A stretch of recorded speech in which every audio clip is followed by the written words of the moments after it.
Long ago, in a realm where magic flowed like rivers and dreams mingled with reality, there stood an ancient forest known as the Whispering Woods. The trees here were unlike any other stall, gnarled and alive with secrets. Their leaves shimmered silver under moonlight, whispering tales of old to those who dared listen. It was said that these whispers could grant wisdom or curse the unwary soul. At the heart of this enchanted forest lay a hidden glade, encircled by towering oaks whose roots intertwined like fingers guarding a sacred treasure. Within this glade rested a crystal-clear pond, its waters reflecting not just the sky above, but also glimpses of distant lands and forgotten times.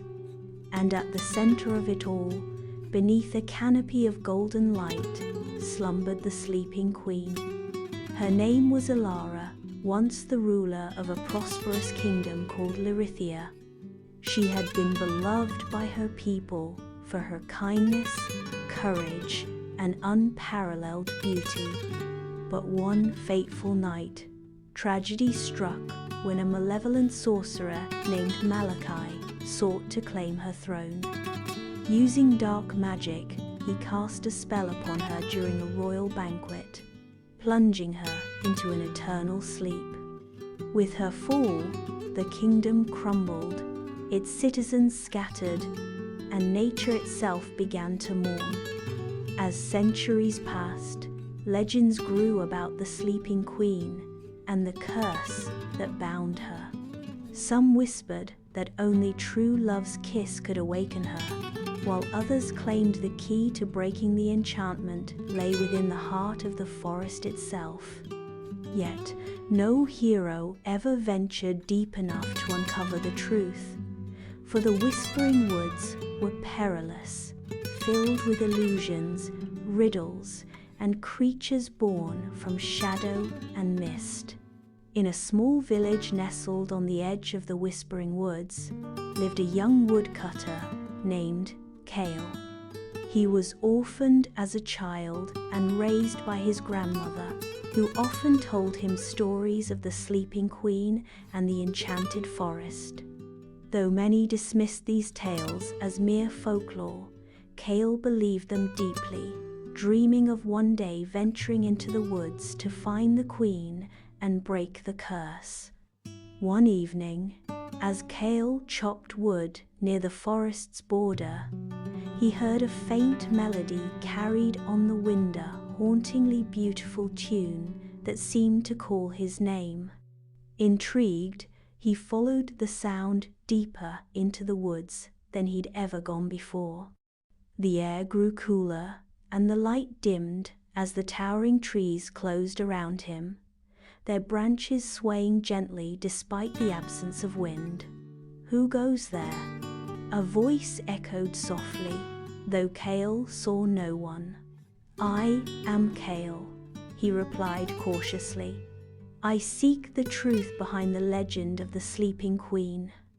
The whispers intensified, swirling around him like a living entity.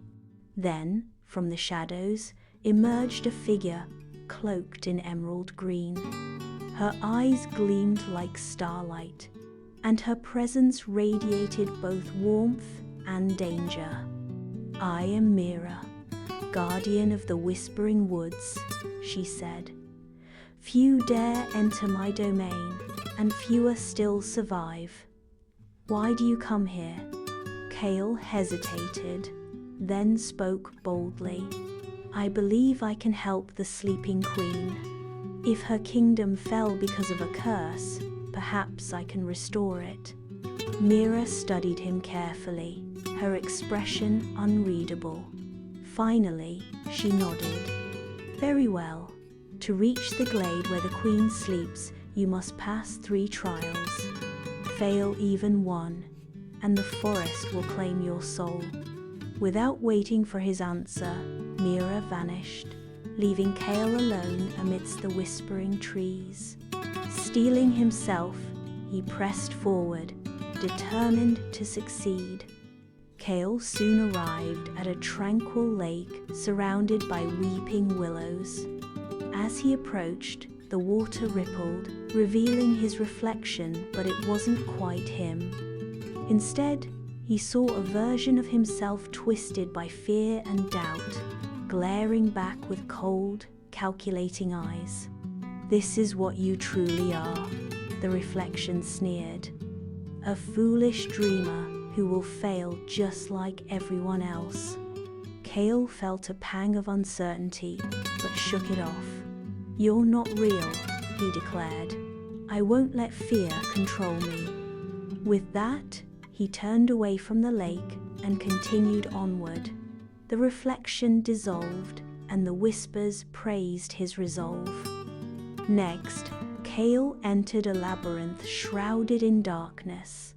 At every turn, ghostly figures appeared, mimicking the voices of loved ones long lost.